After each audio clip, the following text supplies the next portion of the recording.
So, welcome back to the Web3 Insights, where we explore the leading minds shaping platforms of the future of decentralized technology. Today, I'm absolutely thrilled to be joined by Toby Lewis, who is the co-founder of OrdinalsBot. OrdinalsBot is a platform that has been instrumental in driving the adoption of Ordinals, Inscriptions, and BRC20s within the Bitcoin ecosystem. So, from simplifying inscription tools to building token infrastructure on Bitcoin, OrdinalsBot is at the forefront of the new era of Bitcoin. So we cover everything from platform developments to what's next in 2025 and Toby's outlook on the evolution of Bitcoin utility. So let's dive in. Toby, thank you so much for coming on. Yeah, great to be on your show, Aaron. So looking forward to it. Awesome. Toby, for those who are new to yourself and to OrdinalsBot, I'm keen to give them more of an explanation into your journey. If you could tell us about how you got into the Ordinal space and also what led you to co-found OrdinalsBot. Brilliant. Yeah, no. So obviously I've been in the crypto blockchain space for nearly 10 years. So always looking to build interesting, exciting things. Really started thinking kind of Bitcoin DeFi should be a thing about 3 years ago, and so sort of gravitated towards anything in that space. And it was quite, I guess, slightly an interesting thing because basically, like, Bitcoin itself is obviously the most established asset, but a lot of the builder activity was taking place elsewhere. But anyway, I was spending the majority of my time in this space trying to really build something in those lines, and then Ordinals just suddenly took off out of wildfires. Yeah. And we were very lucky to be in the position like where myself and my co-founders have been focusing on this space, and basically over the weekend we coded up OrdinalsBot and launched the platform. And at the time, only 5,000 ordinals had been created, and a day later 15,000 were, thanks to the launch of like the OrdinalsBot platform. And then roughly 40% of the earliest inscriptions were flowing through the OrdinalsBot servers. So it was quite instrumental in, like, I guess, making it very easy for anyone. Before the platform was launched, you effectively needed to be a programmer to create an ordinal. Yeah. So yeah, from there it was great fun. We kind of like were at, I guess, an early experiment, an early MVP, just became very quickly a product that was very easy to use for lots of people. And then I guess the OrdinalsBot team really never looked back. Amazing. Can you give us a high-level breakdown of what OrdinalsBot does and how it simplifies or enhances the user experience when it comes to inscriptions and BRC? Yeah, no, exactly. So basically, the OrdinalsBot is powered by our API, but is an easy front end that anyone can use to put any file on Bitcoin. So basically, what's happening in an ordinal is its data stored sequentially into your taproot address on Bitcoin, and we just provide a very easy mechanism for anyone to store anything they would like on Bitcoin. I think what's been going on lately, like in the last year or so, is people have really gravitated towards using us as a launchpad service for different complex things. So basically, we've like the business, while we still provide anyone who wants to experiment putting stuff on Bitcoin. What we're most used for are collections in the ordinal space and, I guess, token projects. So people come to us to go, how do I launch a specific BRC20 or rune? How do I launch an ordinal collection? And we help them with whatever they want to do, and are kind of known as quite the sort of complex group that helps them set up whatever they'd like to do, basically. Awesome. Sounds great. Looking at the overall Bitcoin ecosystem then in general, which, for me, I've definitely noticed seems to be evolving quite rapidly over the last few years. I'm keen to understand what your perspective is on the current state of the Ordinals ecosystem. Are we sort of still early, do you think? Is it, or is adoption now sort of hitting its stride? Yeah, I mean, obviously we got to a phase where 90 million ordinals have now been created, right? So that's pretty special in and of itself. I think the the sort of like where we're at is after 2 years, if 90 million sort of data points have been created, I think that's clearly a relatively mature platform. I think like how people are using it, it's still it's playing out. It's getting to a slightly mature phase in like the innovation life cycle, but I think like you're gonna see like I imagine you'll have a trillion organ created sometime in the next 5 to 10 years.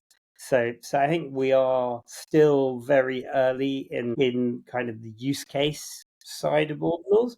But I think the technology is fairly robust and well understood. So I think you've got the platform of Ordinals specifically probably won't change massively. Like you had the Ordinals core devs talk about this, how like they were effectively going to be bringing to an end the first phase of the development of Ordinals. And now it's kind of very much in the hands of the community to push it forward. But I think like there's a very robust tech stack that's now been developed, and now it's all about how it gets commercialized, how it gets used. Yeah. What do you think is required then in the space to speed that adoption up, let's say? Yeah, so we've obviously been experimenting, I guess, with various sort of enterprise client plays. I guess that's kind of how we look at it in our mind. Like what you see is a lot of people launching these kind of classic degen collections, which Taproot Wizards, which obviously launches today, is kind of like probably the most anticipated of that. But you've had various of these like classic NFT degen collections, be it Ordinals, Maxi Beers, Node Monks, Pizza Ninjas that we launched, and others come out. I think what you really need is people using Ordinals for more than just a profile picture. I think that's obviously a major use case that people have used, but I think like to be taken more seriously, the whole thing about Ordinals is their data is stored on Bitcoin forever. So we've been doing at OrdinalsBot and Trio, which is now our marketplace, we've been doing a series of experiments we're putting gold on Bitcoin, so that project's launching in April. We already put the gold bar on Bitcoin, which is a 1 ounce gold bar, and we're going to do many more, and that's all going to kick off marketing very soon. Then we're also doing sort of historical art, so we're working with a group that's called Oktar, that's putting a George Braque painting on chain. So he was a contemporary of Picasso. So we're figuring out that, and both using art as a like the selling of real world works of art. So I think the real world asset plays could be very interesting for the expansion of Ordinals. And then I think it's obviously like use cases, like people using Ordinals for educational certificates, or like whatever it is, right? Like whatever you might be wanting to use a blockchain for, people leveraging the permanence of Bitcoin for that, I think is what happens next. Yeah, absolutely. I mean, you mentioned sort of there and the rise of obviously on-chain assets on Bitcoin. BRC20s have played, a big part in that. How have BRC20 tokens impacted the growth of the Bitcoin ecosystem? And in your perspective, what makes them exciting or different compared to token standards on other chains? Yeah, I think the BRC20 movement was really so the first BRC20 was actually created on our platform. So Audi Nice. got deployed by Domo, who was a creator of BRC20, as the first BRC20, and then he sort of sketched out a very nice logical framework for how BRC20, like basically Ordinals, created the ability for fungible tokens on Bitcoin to work. And I think it was just exciting having fungible tokens easily stored on Bitcoin and being tradable on Bitcoin. You've obviously, like, now we have BRC 2.0 coming out, and you're going to get more sort of automated market making style activity, smart contract and EVM abilities given to Bitcoin. I think it could be the most exciting protocol. Certainly was in terms of early traction. And we obviously launched our Trio token on BRC20. You've obviously had quite a strong competitor as a competing protocol standard from Runes. That's died down a bit now, but the founder of Runes, who was also the founder of Ordinals, has put out an idea of agencies to kickstart Runes. So I think you're, like, any mention of fungible tokens on Bitcoin, you probably need to be thinking about both BRC2 and Runes and seeing which one will win out. And it's unclear, but Yeah. I think it's super exciting that you do have competing fungible token standards on Bitcoin. And like that, I think that again, it seems like the pendulum's swinging a bit back towards BRC20 at the moment, and people want that to kick off because I think Runes has proven a bit of a disappointment. Now it's always sort of, there's always multiple cycles in how innovation plays out, right? Yeah, for sure, for sure. I mean, we've seen, a growing narrative shift, Bitcoin not just as sound currency, but as base layer for innovation, essentially. Where do you see ordinals, inscriptions, and also like protocols like yours fitting into this particular narrative long term? Yeah.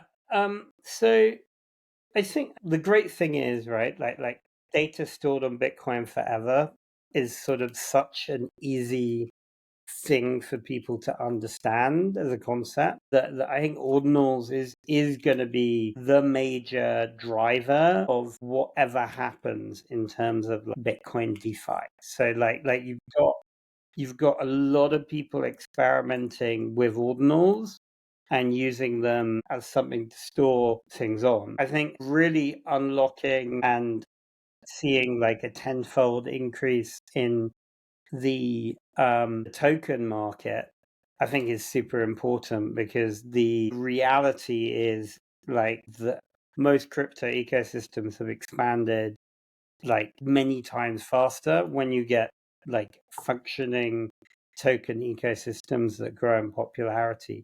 So I think that's the next step, is really getting popular token ecosystems taking off and having people, and then that feeding into ordinals. And I think what's really cool is, like, just because ordinals is the most established, like, creator tool on Bitcoin at the moment, anything that creates like the seed of Bitcoin DeFi will touch ordinals in some ways. So Yeah, we think we're going to play quite a major role in bringing DeFi to Bitcoin, and that's going to touch, I guess, all areas of humanity at some point. So yeah, for exciting. sure. Yeah, no, very exciting. Has OrdinalsBot secured any notable partnerships or milestones recently that reflect the momentum building around inscriptions? Yeah, no, for sure. So obviously, like, the one of the biggest things that we've been known for is our work with Mara, the miner. So we've worked with their Slipstream service to help create sort of 19 out of the 20 largest files on Bitcoin, and that's effectively storing data onto a 4 megabyte block, which is the largest, sort of basically sets the capacity for what the largest files can be. and any of those files will be the largest file stored forever. So we've obviously been closely collaborating with that team to put files on Bitcoin regularly, and that's been definitely like one of our achievements over the last year. Then we're getting multiple people reach out to us to do interesting things. We recently launched with Asprey, which is both a jeweler and like a big art studio in London. So we did their Scream collection and launched that with Asprey. And yeah, we're always talking with partnering with big brands. So the Gold Project is with Swarm and Brinks. And so Swarm is like a crypto tokenization play, like working at security token standards like gold. And then Brinks is a vault company. And so I think that's kind of what we've been doing to date. But we're always talking with many different enterprise partners to do cool things and have quite a cool project lined up with another major partner that we should be able to talk about very shortly as well. Nice. And are there any particular, like at OrdinalsBot, any particular product features or recent innovations that you're particularly proud of or want to highlight? Yeah, so we've been very much pushing forward our Trio marketplace. So having been like the premier launchpad on Ordinals and BRC20 and Runes, we then went to like we felt like we wanted to capture some of the aftermarket activity of these good mints we were doing, and so both pushed forward doing now are like 3 months into the launch of our Trio marketplace.